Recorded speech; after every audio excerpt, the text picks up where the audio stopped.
신학교 다닐 때 한 교수님이 발인 예배를 가셨는데요.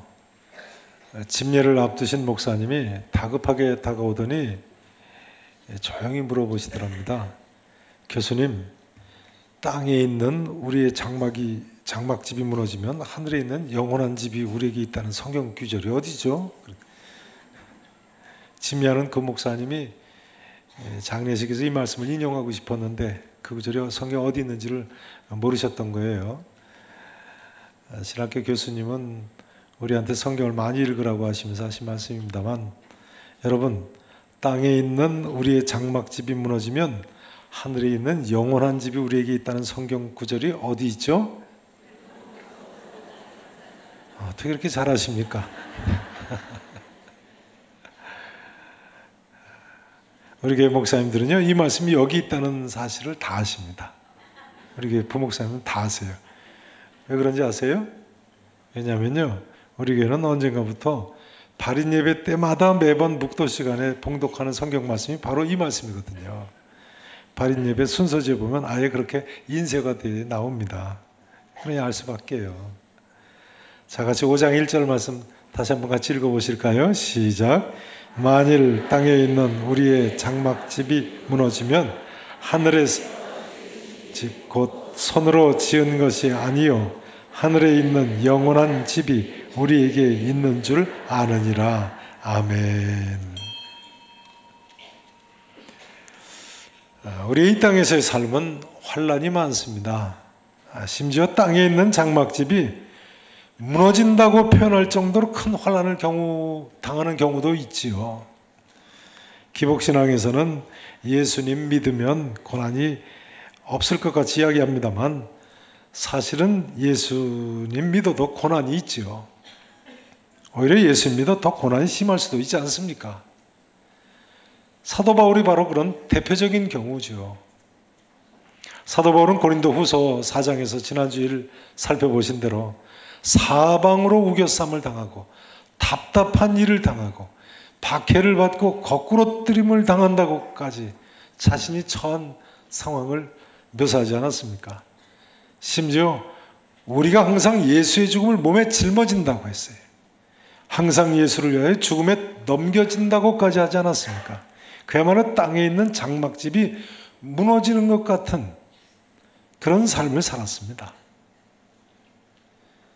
그런 성도가 겪는 이 모든 환난은요, 중요한 점은 바울의 말씀처럼 우리가 얻을 지극히 크고 영원한 영광에 비하면 잠시 받는 경한 환난일 뿐이라는 사실입니다.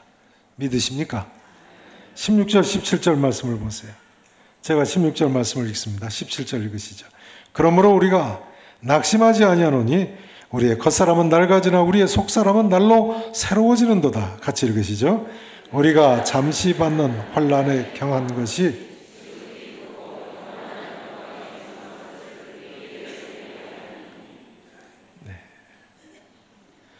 그러므로 우리는 이 땅에서 어떤 경우를 당한다고 해도 낙심하지 않는 거예요. 심지어 우리 겉사람은 낡아진다고 할지라도 낙심하지 않을 수 있는 것입니다. 우리 겉사람이 낡아진다고 할지라도요. 지난주 화요일날 저희 교회에서 노예가 있지 않았습니까? 저희 인천 노예에 은퇴하신 한 목사님께서 그러세요. 내가 올해 세이는 나이로 80세가 되었는데 내 생각에는 아직도 내가 40세 정도로 생각이 되신다고.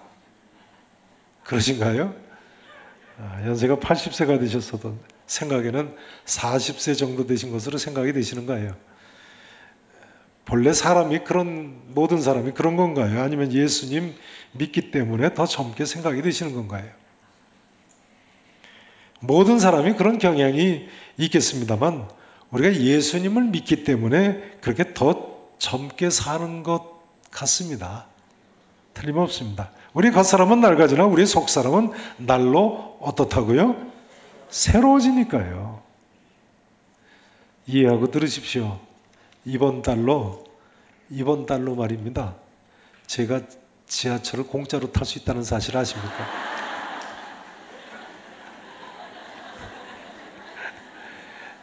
이 사실이 저도 안 믿어집니다. 저도요, 지금 마음이 한 30대 같습니다. 제 생각에 틀림없이 예수님 믿기 때문에 이렇게 젊게 사는 것 같습니다. 죄송한 말씀입니다만 제 고등학교 때 친구들, 믿지 않는 친구들 만나면요, 술, 담배를 평생 한 친구들은 술, 담배에 찌들어가지고 벌써 말을 안 해도 알아볼 수 있습니다. 제가 예수 믿기 때문에 이렇게 젊게 느끼면서 사는 거죠. 그것뿐입니까? 우리의 속사람이 날로 새로워진다니까요. 17절에 보시면요, 우리말 성경에는 안 나와 있습니다만 헬라어 원문에 보면요, 왜냐하면이라는 단어로 시작합니다.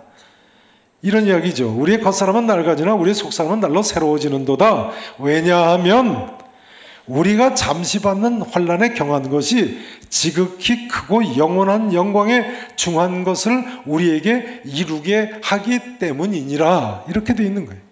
그러니까 우리가 얻을 지극히 크고 영원한 영광에 비하면요, 우리가 겪는 환난은 잠시 받는 환난에 경한 환난일 뿐이라는 거예요.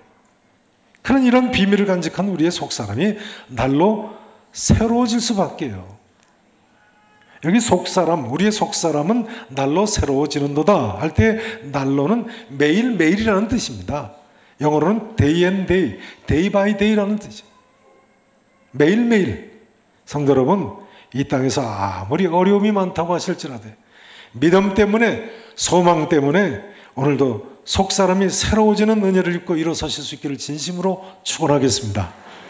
이제 중요한 점은요, 우리의 잠시 받는 환난이 지극히 크고 영원한 영광을 우리에게 이루게 한다는 점입니다.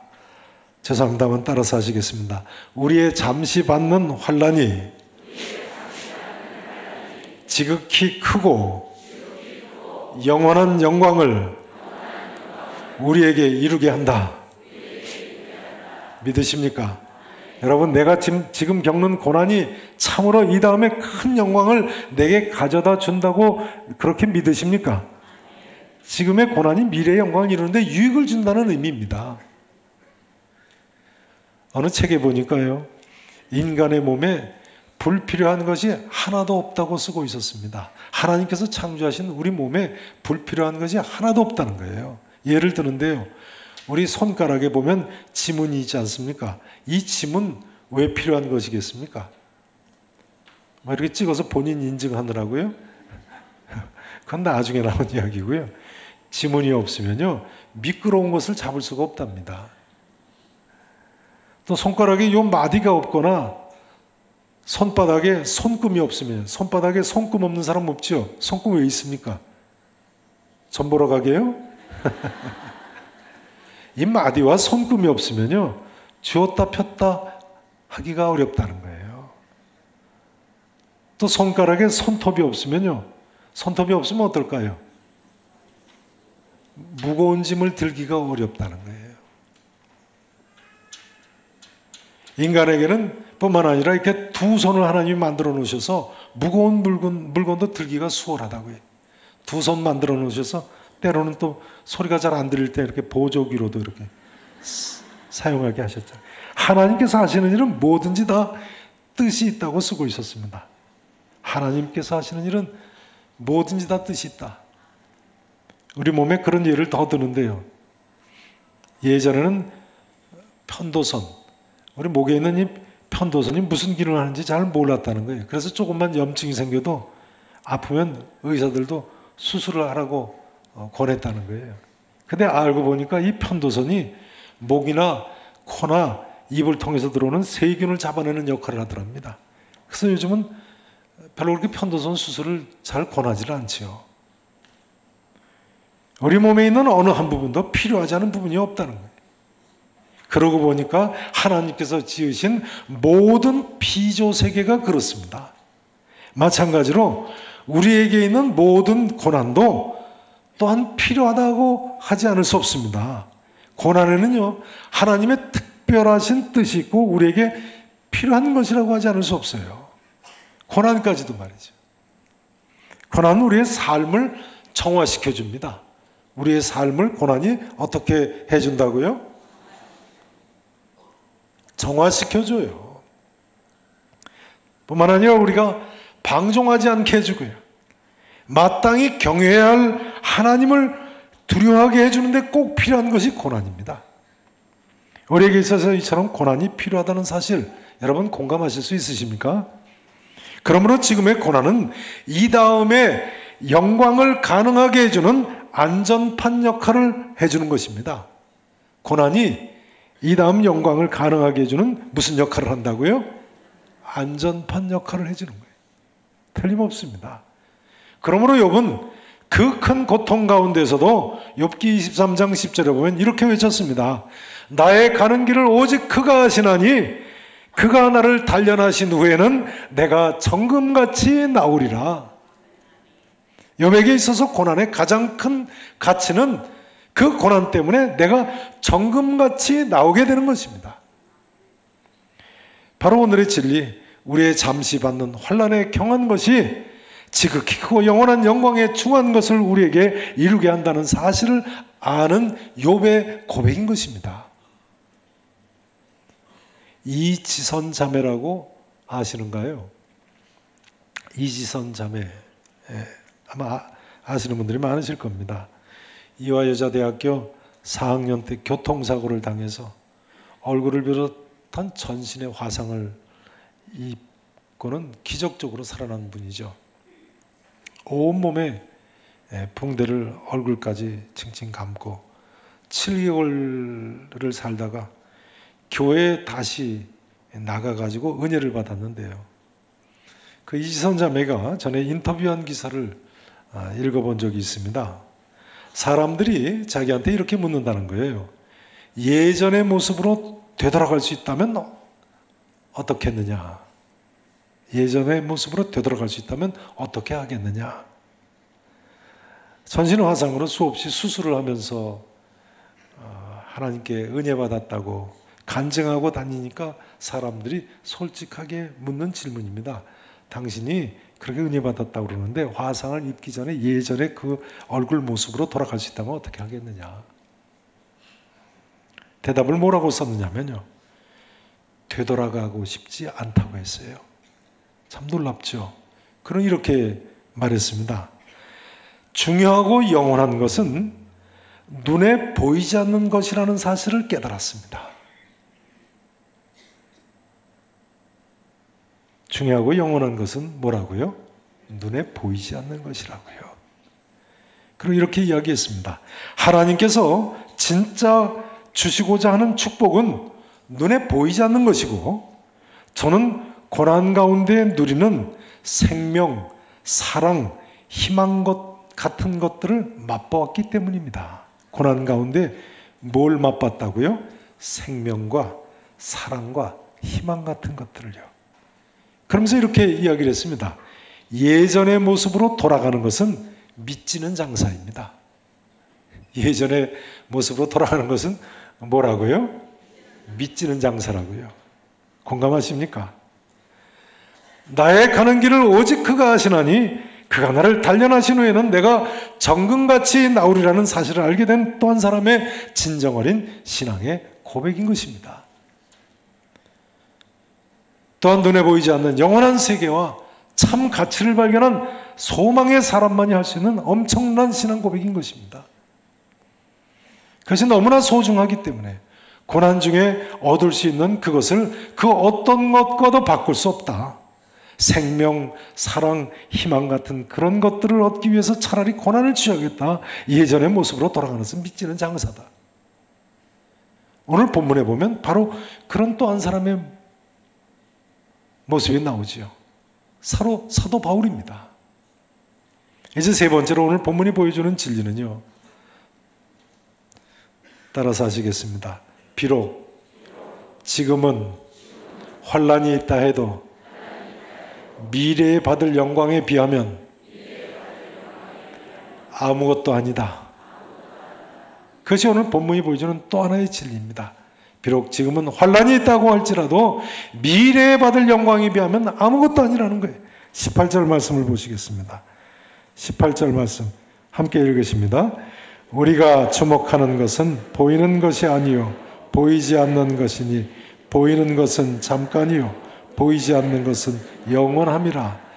보이는 것은 어떻다고요? 잠깐이라고요. 보이지 않는 것은 어떻다고요? 영원하다고요. 하면서 하는 말입니다. 만일 땅에 있는 우리의 장막집이 무너지면 하나님께서 지으신 집 곧 손으로 지은 것이 아니요 하늘에 있는 영원한 집이 우리에게 있는 줄을 아느니라. 믿으십니까? 우리는 여기서 비록 지금은 환난이 있다고 할지라도 미래의 영광에 비하면 아무것도 아니라고 하는 그렇게 믿는 한 사람의 모습을 발견할 수 있습니다. 사도 바울은요, 자, 그 다음 5장 2절에서 뭐라고 이야기합니까? 5장 2절 함께 읽으십니다. 시작.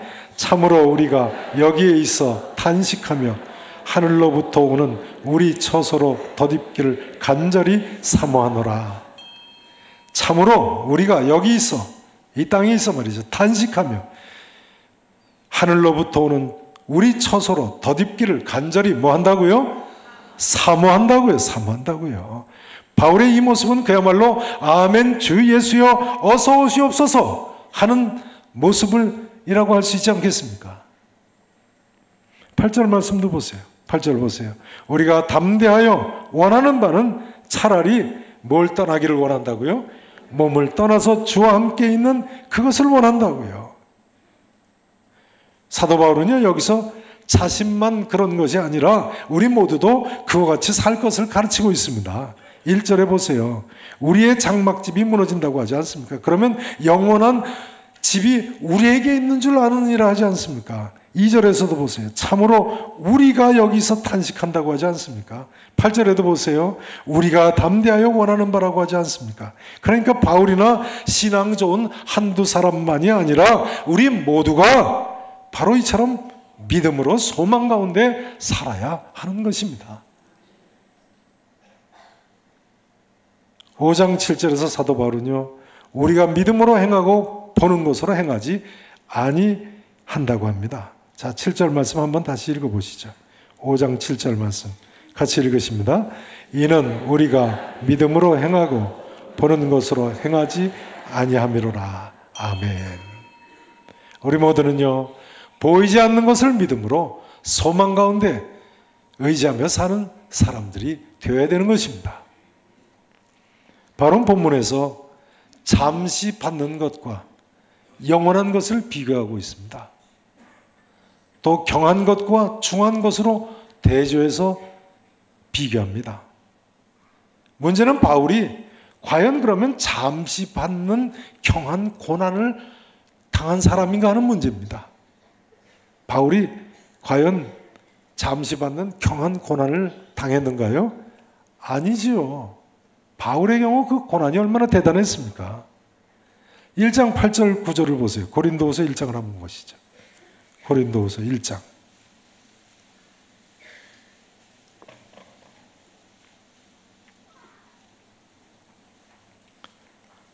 1장 8절 말씀. 제가 봉독드리겠습니다. 형제들아, 우리가 아시아에서 당한 환난을 너희가 모르기를 원하지 아니하노니 아시아에서 어떤 환난을 당했나요? 힘에 겹도록 심한 고난을 당하여 목까지 끊어졌다고요? 살 소망까지 끊어졌다고요. 우리는 우리 자신이 9절 보세요. 우리는 우리 자신이 뭘 받은 줄 알았어요? 사형 선고를 받은 줄 알았어요. 그야말로 이 땅에 있는 우리의 장막집이 무너지는 줄 알았다는 건 무너지는 줄 알았어요. 그럼에도 불구하고 바울은 환난에 경한 것이라고 혹은 잠시 받는 것이라고 표현하고 있습니다. 왜 그랬을까요? 왜 그랬겠습니까? 바울은 그토록 엄청난 고난을 당하면서도 자신이 당한 큰 고난을 환난에 경한 것이다, 잠시 받는 것이라고 이야기하고 있는데요. 왜 그랬겠습니까? 영원한 것을 바라보았기 때문에 그렇습니다. 영원한 것을 바라보았기, 영원한 영광 중에 중한 것을 보았기 때문에 자신의 그 큰 고난도 경하다, 잠시 받는 것이라고 여겼습니다. 이제 이런 사도 바울이 우리에게 이렇게 선포합니다. 우리의 주목하는 것은 보이는 것이 아니요 보이지 않는 것이니 보이는 것은 잠깐이요 보이지 않는 것은 영원함이라. 바울은 여기서 분명히 천국에 대해서, 천국의 상급에 대해서 이야기하고 있지 않습니까? 성도 여러분, 우리 모두 사도 바울처럼요, 어떤 고난이 있다고 할지라도 저 영원한 천국을 믿음의 눈으로 소망 가운데 바라보며 사실 수 있으셔야 되겠습니다. 영국의 유명한 C.S. 루이스는요, 이렇게 이야기했습니다. 잘 들어보세요. 고통을 다루는 책에서, 뭘 다루는 책에서요? 고통의 문제를 다루는 책에서 말이죠. 천국에 대해 말하지 않는 것은 이야기의 반을 건너뛰는 일이 될 것이다 그랬어요. 고통을 다루는 책에서는 천국에 대해서 말하지 않으면 이야기 절반을 뛰어넘는 것이라는 거예요. 또 이렇게 계속하고 있습니다. 저울의 한쪽에 지상의 고난이 있다면 저울의 반대쪽에는 천국의 기쁨을 올려놓는 것이 성경 말씀이고 기독교의 전통이다 라고 했어요. 틀림없습니다. 거울의 한쪽 지상의 고난이 있다면 저울의 반대편은 뭐가 있다고요? 천국의 기쁨. 그것이 성경 말씀 내용이고 기독교의 전통이라는 거예요. 이지선 자매가 이렇게 이야기를 했습니다. 이제 모든 것을 이뤄도, 잘 들어보세요. 이제 모든 것을 이뤄도 하나님 한 분만으로 영원히 행복할 수 있는 비법을 저는 가지고 있습니다. 하나님 한 분만으로 모든 것을 이뤄도 행복할 수 있는 뭘 가지고 있다고요? 비법을 발견했다는 거예요. 그러면서 이렇게 이야기했습니다. 여러분도 하나님 한 분만으로도 영원히 행복하고 기쁜 삶이 되기를 바랍니다.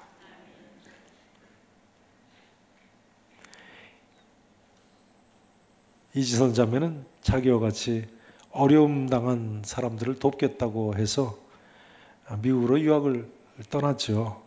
그래서 UCLA 대학에서 사회복지학을 전공해가지고 박사님이 돼서 지금은 한동대학교 사회복지학과 교수가 됐어요. 사랑하시는 성도 여러분, 비록 우리 앞에 고난이 있다고 할지라도요, 그 고난이 아무리 막심한 환난이라고 할지라도 믿음의 선배들처럼 믿음 가운데, 소망 가운데 모든 것이 합력하여 선을 이룰 줄로 믿으시고 오늘도 승리하며 전진하시기를 바랍니다. 이제 마지막으로 5장 9절 말씀을 다 같이 함께 읽으시고 마치겠습니다. 5장 9절 말씀 함께 읽으십니다. 같이 읽으십니다. 그런즉 우리는 몸으로 떠나든지 주를 기쁘시게 하는 자가 되기를 힘쓰노라. 아멘. 바울은요, 그런즉 결론적으로 말이죠, 우리는 몸으로 있든지 떠나든지 주를 어떻게 하는 자가 되기를 힘쓴다고요? 기쁘시게 하는 자가 되기를 힘쓴다고요.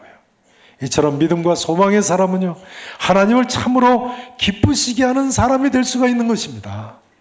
여러분, 우리 교회 영구표가 뭐죠? 따라서 하십니다. 하나님을 기쁘시게 하는 성도, 가정, 교회. 우리 모두가 믿음과 소망으로 그 어떤 경우를 만난다고 할지라도 하나님을 기쁘시게 하는 성도 여러분, 계산의 성도 여러분, 또 우리 계산교회, 또 여러분의 가정이 되실 수 있기를 우리 구주 예수 그리스도 이름으로 간절히 축원하겠습니다.